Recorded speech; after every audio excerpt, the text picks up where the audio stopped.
Hello everyone, आप सभी का स्वागत है आपके अपने यूट्यूब चैनल रानीस वॉइस में। आज की वीडियो में हम एक और अद्भुत बुक के साथ हाजिर हुए हैं जिसका नाम है the power of subconscious mind. The power of subconscious mind अवचेतन मन की शक्ति के लेखक हैं doctor Joseph Murphy. Doctor Joseph Murphy दैवीय शक्तियों के ज्ञाता और सुप्रसिद्ध लेखक थे। उनका जन्म आयरलैंड में हुआ था।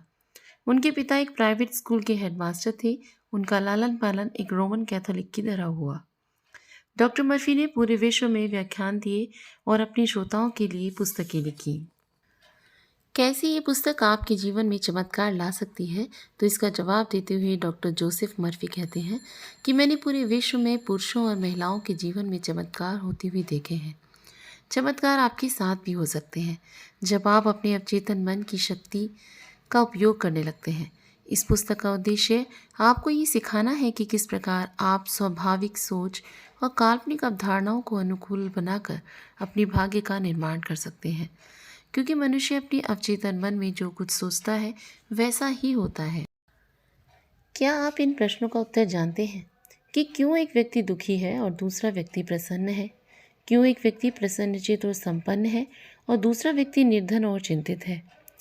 क्यों एक व्यक्ति डरा हुआ है, व्याकुल, और दूसरा आत्मविश्वास से भरा हुआ है और आश्वस्त है? क्यों एक व्यक्ति के पास एक खूबसूरत और आलीशान घर है, दूसरा व्यक्ति एक झुग्गी झोंपड़ी में कठिनाइयों के साथ अपने जीवन का यापन कर रहा है? क्यों एक व्यक्ति हर प्रकार से सफल है और क्यों दूसरा व्यक्ति पूर्ण रूप से असफल है? क्यों एक महिला खुशहाल शादीशुदा ज़िंदगी गुजार रही है, वहीं उसकी बहन बहुत दुखी और कुंठित है? क्या आपके चेतन और अवचेतन मन में इन प्रश्नों का उत्तर है? हाँ, वहाँ निश्चित रूप से इन सब का उत्तर है। इस पुस्तक को लिखने का कारण, इन्हीं प्रश्नों के उत्तर और उनके कारणों को स्पष्ट करने हेतु मुझे ये पुस्तक लिखने की प्रेरणा मिली है। लेखक कहते हैं, मैं आपसे इस पुस्तक को पढ़ने और इसमें उल्लिखित तकनीकों का प्रयोग लाने का अनुरोध करता हूँ। जब आप इसे प्रयोग में लाते हैं तब मैं पूर्ण रूप से आश्वस्त हो जाता हूँ कि आप चमत्कारिक कार्यशक्ति पर नियंत्रण कर पाएंगे, जो आपको अनिश्चितताओं, परेशानियों, अकेलापन और पराजय के भाव से ऊपर उठाएगी और आपको आपकी सही जगह पहुँचाएगी, आपकी कठिनाइयों का समाधान करेगी। ये पुस्तक आपको वैज्ञानिक तरीका सिखाएगी कि किस प्रकार आप अपने अंदर की अनंत शक्ति के द्वारा अपने जीवन का लक्ष्य पा सकते हैं।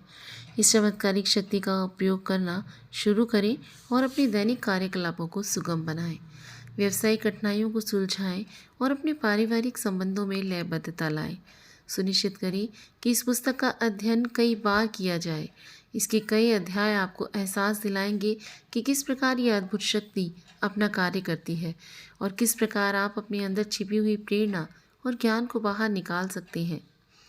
अवचेतन मन को प्रभावित करने वाली सरल तकनीकों को सीखेंगे। फ्रेंड्स, मेरा एक बचपन का एक्सपीरियंस है जो मेरी आस्था को इस पुस्तक में और ज़्यादा बढ़ा देता है, जिसे मैं आप सभी के साथ शेयर करना चाहूँगी। बचपन में जब हम पढ़ते थे तो मैंने एक बार अपनी मम्मा से कहा कि मम्मी आप मुझे 4 बजे उठा देना।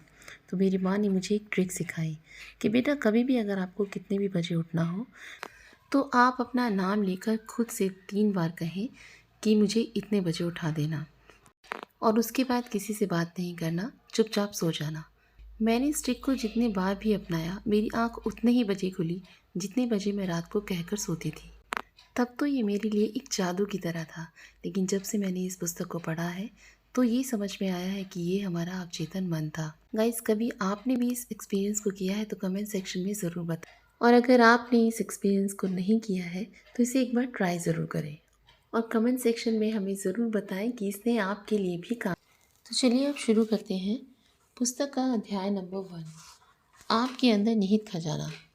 यदि आप अपने मन की आंखें खोलें तो आपके चारों ओर अनंत धन नजर आएगा। आप इस अनंत खजाने को अपने अंदर निहारें।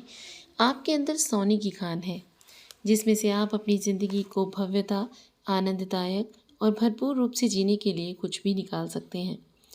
कई गहरी निद्रा में हैं क्योंकि वे अपने अंदर मौजूद उस अनंत बुद्धिमत्ता और असीमित प्रेम के बारे में अनभिज्ञ हैं। आप जो कुछ भी चाहते हैं इसमें से निकाल सकते हैं। एक चुंबकीय स्टील का टुकड़ा अपने वजन का 12 गुना भार उठा सकता है, और यदि आप इस स्टील के टुकड़े को चुंबक रहित कर दें तो ये अपने वजन से कम को भी नहीं उठा सकता। इसी प्रकार दो प्रकार के मनुष्य होते हैं। एक चुंबकीय मनुष्य जिसमें आत्मविश्वास और आस्था है, वह जानता है कि उसका जन्म विजयी और सफल होने के लिए हुआ है। दूसरी ओर वो मनुष्य है जो चुंबकीय नहीं है, वो डर से भरा हुआ है, शंकित है, दुविधाग्रस्त है। उसके सामने मौके आते हैं और वो कहता है, मैं फेल हो सकता हूँ, मैं धन गंवा सकता हूँ, लोग मुझ पर हंसेंगे। इस तरह का मनुष्य अपने जीवन में बहुत आगे नहीं जा सकता, क्योंकि उसे आगे जाने में डर लगता है। वह वहाँ है वहीं रह जाता है। एक चुंबकीय व्यक्ति बने और जन्म जन्मांतर के गूढ़ रहस्य को खोजे और उस पर महारत हासिल करे। प्राचीन काल का मुख्य रहस्य। आपके विचार से प्राचीन काल का मुख्य रहस्य क्या है? क्या यह परमाणु शक्ति का रहस्य है? क्या तापीय नाभिकीय ऊर्जा है? या न्यूट्रॉन बम या ग्रहों के बीच की यात्रा? नहीं, इनमें से कुछ भी नहीं है। फिर गूढ़ रहस्य क्या है? ये कहाँ मिल सकता है और इसके साथ संपर्क और इसे क्रियान्वित कैसे किया जा सकता है? इन सब का जवाब बहुत सरल है।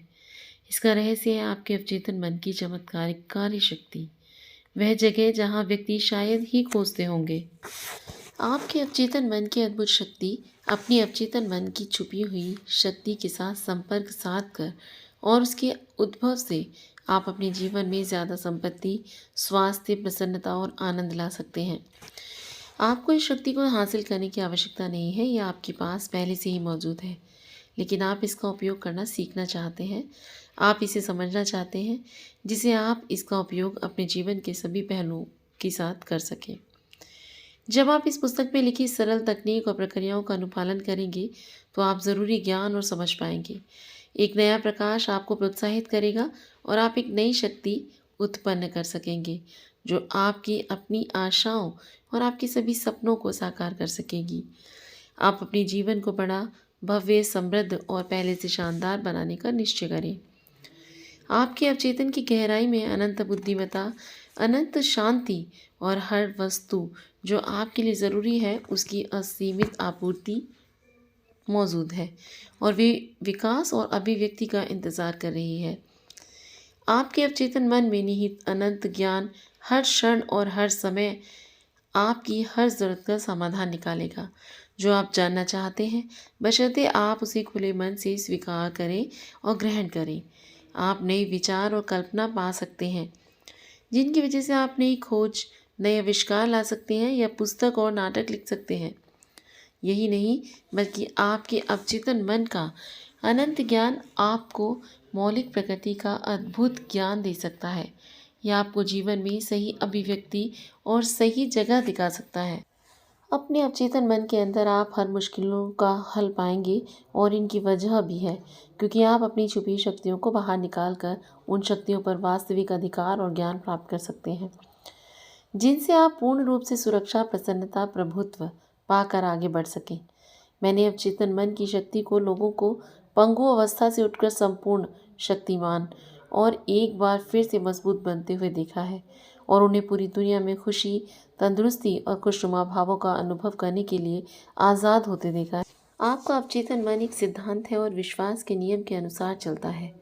आपको ज्ञात होना चाहिए कि ये विश्वास क्या है और क्यों, वह कैसे ये काम करता है। मन का नियम विश्वास का नियम है। इसका तात्पर्य है कि जिस प्रकार आपका मन काम करता है उस पर आपका अटूट विश्वास होना चाहिए। आपके मन का विश्वास ही आपके मन का विचार है, इसके अलावा कुछ भी नहीं। झूठे विश्वासों, विचारों, अंधविश्वासों और मानव जाति की आशंकाओं पर विश्वास करना छोड़ दें। शाश्वत सत्य और जीवन के सत्य पर विश्वास करना आरंभ करें, जो कभी नहीं बदलते। तभी आप आगे, ऊपर और ईश्वर की ओर बढ़ेंगे। जो भी व्यक्ति इस पुस्तक को पढ़ता है, इसमें लिखे अवचेतन मन के सिद्धांतों को लागू करता है, वह अपने और दूसरों के लिए वैज्ञानिक और प्रभावशाली ढंग से प्रार्थना कर सकेगा। आपको अपनी प्रार्थना का उत्तर क्रिया प्रतिक्रिया के सार्वभौमिक नियम के अनुसार मिलेगा। आपके पास केवल एक मन है, परंतु आपके मन के पास दो स्पष्ट विशिष्टताएं हैं, चेतन और अवचेतन मन।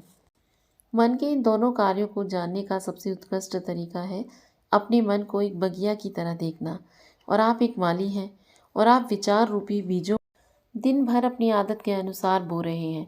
जैसा आप अपने अवचेतन मन में बोते हैं उसी तरह का फल आपको अपने शरीर और वातावरण में मिलेगा। अब आप शांति, प्रसन्नता, सही कार्य, अच्छा संकल्प और समृद्धि के विचार को बोना शुरू करें। शांति और इच्छा के साथ इन गुणों के बारे में सोचिए और अपने चेतन विवेकशील मन में पूर्ण रूप से स्वीकार करें। इन विचार रूपी अद्भुत बीजों को अपने मन के बाग में उगाना जारी रखें, तब आपको एक गौरवशाली फसल की प्राप्ति होगी।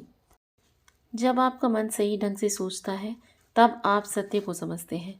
जब आपके मन में बैठे हुए विचार निर्माणकारी, सुगम और शांतिपूर्ण होते हैं तब आपके अवचेतन मन की चमत्कारिक कार्यशक्ति अनुक्रिया देती है और सुरीली सुगम परिस्थितियां और सही वातावरण और सर्वोच्च परिणाम देती है जब आप अपनी विचार प्रक्रियाओं को नियंत्रित करना शुरू करते हैं। इस पुस्तक के प्रत्येक अध्याय में दिखाए गए मन के नियमों का व्यवहारिक उपयोग आपको गरीबी की वजह, वैभव, अंधविश्वास और अज्ञानता की जगह बुद्धि, दर्द की जगह शांति, दुख की जगह सुख, अंधेरे की जगह उजाला, कलह की जगह सद्भाव, डर की जगह विश्वास और आत्मविश्वास, हार की जगह जीत और औसत नियम के द्वारा आज़ादी का अनुभव कराएगा। एक बार की बात है, कैरुसो महान ओपेरा गायक को मंच पर गाने से डर लगता था। उसने बताया कि अधिक डर की वजह से उसके गले की पेशियां जम गई, चेहरे से पसीना बहने लगा। वह बहुत शर्मिंदा था। उसने कहा, वे मुझ पर हंसेंगे, मैं गा नहीं सकता। तभी स्टेज के पीछे उपस्थित लोगों के बीच वह जोर से चिल्लाया, मेरे अंदर का छोटा मैं मेरे अंदर के बड़े मैं को मारना चाहता है। उसने छोटे मैं से कहा, यहाँ से जाओ, बड़ा मैं मेरे द्वारा गाना चाहता है। उसका बड़े मैं से तात्पर्य था उसके अवचेतन मन की अनंत शक्ति और ज्ञान, और वह जोर से चिल्लाने लगा, जाओ जाओ, बड़ा मैं अब गाने जा रहा है। उसके अवचेतन मन ने उसके अंदर की जीवन से भरपूर शक्तियों को बाहर निकालकर उत्तर दिया। जब उसका नाम पुकारा गया, वो स्टेज पर गया। उसने गौरवशाली और राजसी अंदाज में गाकर श्रोताओं को अभिभूत कर दिया। जाहिर है, कैरुसो को मन की दोनों अवस्थाओं, चेतन और तर्क संगत और अवचेतन तथा तर्कहीन का ज्ञान हो गया था। आपका अवचेतन प्रक्रिया देने वाला है और आपके विचारों की प्रकृति पर प्रतिक्रिया देता है। जब आपका चेतन मन यानी छोटा मैं डरा हुआ, चिंतित और परेशान था, तब नकारात्मक भावनाएं आपके अवचेतन मन में पैदा हुई और बाहर निकली और चेतन मन में हलचल हुई और वह अनिष्ट की आशंका और हताशा से भर गया। जब ऐसा होता है तब कैरुसो की तरह एक सकारात्मक और ठोस अधिकार के साथ आप अपने मन के अंदर उत्पन्न तर्कहीन भावनाओं को इस तरह से आज्ञा दें, हिलो मत, चुप हो जाओ, यहाँ मेरा नियंत्रण है, तुम्हें मेरी आज्ञा माननी होगी, तुम मेरी आज्ञा के गुलाम हो। जहाँ तुम्हारी कोई जगह नहीं है तुम वहाँ नहीं आ सकते हो। यह देखना बहुत दिलचस्प और आकर्षक है कि कैसे आप अधिकार और दृढ़ विश्वास के साथ अपने अंदर चल रही तर्कहीन हलचलों से बात करके अपने मन में चुप्पी, सद्भाव और शांति ला सकते हैं। अवचेतन चेतन मन के अधीन है और इसी कारण इसे अवचेतन अथवा आत्मनिष्ठ, व्यक्तिनिष्ठ कहते हैं। मन की कार्यशैली के तरीके। कप्तान जहाज का मालिक है और उसके आदेशों का पालन होता है। इसी प्रकार आपका चेतन मन कप्तान और आपके जहाज का मालिक है, जो आपके शरीर, आपके माहौल और आपके सभी कार्यों का नियंत्रक है। आपका अवचेतन मन केवल आपके लिए दिए गए आदेशों को ग्रहण करता है। चेतन मन उस पर विश्वास करके और उसे सच समझकर आपको करने को कहता है। जब आप बार बार लोगों को कहते हैं, मैं इसकी सामर्थ्य नहीं रखता, तब आपका अवचेतन मन आपकी बात को स्वीकार कर लेता है और ये सुनिश्चित करता है कि आप उसे खरीदने की स्थिति में नहीं रहे जिसे आप खरीदना चाहते हैं। जब तक आप ऐसा कहते रहेंगे कि वो गाड़ी मैं नहीं खरीद सकता, यूरोप की यात्रा, वो घर, ये सब चीज़ें मैं नहीं खरीद सकता, आप निश्चिंत रहिए कि आपका अवचेतन मन आपके आदेश को स्वीकार करेगा और आप जीवन भर उन चीज़ों को नहीं खरीद पाएंगे। पिछली क्रिसमस की शाम को एक विश्वविद्यालय की सुंदर जवान छात्रा ने एक दुकान की खिड़की में एक महंगा यात्री बैग देखा। वह छुट्टियों के लिए न्यूयॉर्क के बुफेलो शहर जा रही थी। वह ये कहने लगी थी कि मैं ये बैग नहीं खरीद सकूंगी। उसे किसी व्याख्यान में मेरी कही हुई ये बातें याद आ गई, जो थी कि कभी भी नकारात्मक बात ना कहे, उसे तुरंत सकारात्मक बनाए और आपके जीवन में चमत्कार होने लगेंगे। लड़की ने कहा, ये बैग मेरा है, ये बिकने के लिए है। मैं इसको मन से स्वीकार करती हूँ और मेरा अवचेतन ये सुनिश्चित करेगा कि ये मुझे मिले। शाम के 8 बजे उसके मंगेतर ने उसे हूबहू वैसा ही बैग दे दिया जैसा उसे देखा, और मन ही मन उसे उस सुबह 10 बजे ही जुड़ गई थी। उसने अपने मन को उम्मीदों वाले विचारों से भर दिया था और इन सभी को मन की गहराइयों तक ले गई, जो कैसे करें में पारंगत था। ये लड़की, जो सदर्न कैलिफोर्निया विश्वविद्यालय की छात्रा है, उसने मुझे कहा, मेरे पास उस बैग को खरीदने के लिए पैसे नहीं थे, लेकिन अब मुझे पता है कि धन और वे सब चीज़ें जिनकी मुझे ज़रूरत है वे कहाँ मिलेंगी। ये सब शाश्वत खजाना मेरे अंदर निहित। उसका अवचेतन मन कैसे प्रतिक्रिया देता है। कुछ महीने पहले एक स्त्री ने मुझे एक ऐसा पत्र लिखा, मैं 75 वर्ष की विधवा हूँ जिसके पास पला बड़ा परिवार है। मैं अपनी पेंशन पर अकेले जी रही थी। मैंने अवचेतन मन की शक्तियों पर आपका आधारित व्याख्यान सुना, जिसमें आपने कहा कि विचारों को बार बार दोहराकर विश्वास और उम्मीद के द्वारा अपने अवचेतन मन तक पहुंचाया जा सकता है। मैंने भावुकता के साथ ये सब बार बार दोहराना शुरू किया। मुझे सब चाहते हैं। मेरा विवाह एक दयावान, प्यार करने वाले आध्यात्मिक व्यक्ति से हुआ है। मैं सुरक्षित हूँ। मैं करीब 2 हफ्ते तक इसी प्रकार दिन में कई बार कहती रही। एक दिन कोने वाली दवाई की दुकान में मेरा परिचय एक रिटायर्ड फार्मासिस्ट से कराया गया। मुझे ये दयालु, समझदार और बहुत धार्मिक व्यक्ति लगा। यह मेरी प्रार्थना का सही और उत्कृष्ट जवाब था। कैसे? उसके अवचेतन ने जवाब दिया। 1 हफ्ते के अंदर उसने मुझे विवाह का प्रस्ताव दिया और अब हम यूरोप अपनी हनीमून यात्रा पर हैं। मैं जानती हूँ कि मेरे अवचेतन मन के अंदर की बुद्धि ने ईश्वरीय क्रम से हम दोनों को साथ में मिला दिया। इस औरत को पता चल गया था कि खजाना उसके अंदर ही था। उसकी प्रार्थना सच्चे दिल से की हुई थी। उसकी स्वीकृति को अवचेतन मन ने ग्रहण किया, जो एक रचनात्मक माध्यम है। जिस क्षण वह व्यक्तिपरक अवतार को लाने में सफल हुई, उसके अवचेतन मन ने उसका जवाब आकर्षण के नियम के आधार पर दे दिया। जो आप सोचते हैं उस पर यकीन रखिए। जो भी चीज़ें सच हैं, जो चीज़ें ईमानदार हैं, जो चीज़ें न्यायपूर्ण हैं, जो चीज़ें पवित्र और निर्दोष हैं, जो चीज़ें प्यारी और जिन चीज़ों के बारे में अच्छी रिपोर्ट है, यदि कोई प्रशंसा है तो ऐसी चीज़ों के बारे में सोचिए। इस अध्याय में याद करने लायक विचारों की एक संक्षिप्त सूची दी गई है। चलिए उस पर नज़र डालते हैं। नंबर 1, खजाना आपके अंदर है। अपनी दिली इच्छाओं के जवाब अपने अंदर तलाश करें। नंबर 2, सभी आयु वर्ग के महान लोगों की महानता का रहस्य था उनका अपने अवचेतन मन की शक्तियों के साथ संपर्क और उनके उद्भाव की क्षमता। आप भी ऐसा कर सकते हैं। नंबर 3, आपके अवचेतन के पास सभी समस्याओं का समाधान है यदि आप अपने अवचेतन को सोने से पहले सुझाव दें। मैं सुबह 6 बजे उठना चाहता हूँ। यह आपको ठीक समय पर उठा देगा। नंबर 4, आपका अवचेतन आपके शरीर का निर्माता है। यह आपका उपचार कर सकता है। हर रात आप अपने मन को एक उत्तम स्वास्थ्य की लोरी सुनाएं और अवचेतन एक विश्वास पात्र नौकर की भांति आपका अनुपालन करेगा। नंबर 5, हर विचार एक कारण है और हर स्थिति एक परिणाम है। नंबर 6, यदि आप पुस्तक लिखना चाहते हैं, एक अद्भुत नाटक लिखना चाहते हैं, अपने श्रोताओं को कुछ अच्छा सुनाना चाहते हैं, आप अपने विचार अपने अवचेतन मन को प्यार और भावनात्मक होकर सुनाएं। यह आपको आपके अनुसार ही परिणाम देगा। नंबर 7, आप एक जहाज के कप्तान हैं। उसे सही दिशा आदेश देना होगा।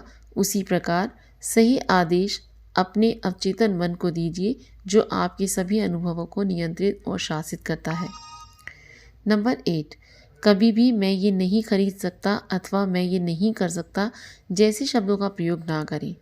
आपका अवचेतन मन आपके शब्दों को स्वीकारता है और ये निश्चित करता है कि आपके पास धन ना रहे, और जो आप करना चाहते हैं उसको करने की क्षमता बनाएगा। निश्चित कीजिए कि मैं अपने अवचेतन मन के द्वारा सब कुछ कर सकता हूँ। नंबर 9, जीवन का नियम विश्वास का नियम है। विश्वास आपके मन का विचार है। उन बातों पर विश्वास ना कीजिए जो आपको नुकसान और दुख दे सकती हैं। अपने अवचेतन को ठीक प्रकार से प्रोत्साहित करने, सशक्त करने और स्वयं को समृद्ध बनाने की शक्ति पर विश्वास रखें। आपके विश्वास के अनुसार ये काम करेगा। नंबर 10, अपने विचारों को बदलकर आप अपने भाग्य को बदल सकते हैं। यहाँ तक हमें सुनने के लिए आपका धन्यवाद। जल्द ही मिलते हैं नेक्स्ट अध्याय में आपका अपना मन मस्तिष्क कैसे काम करता है।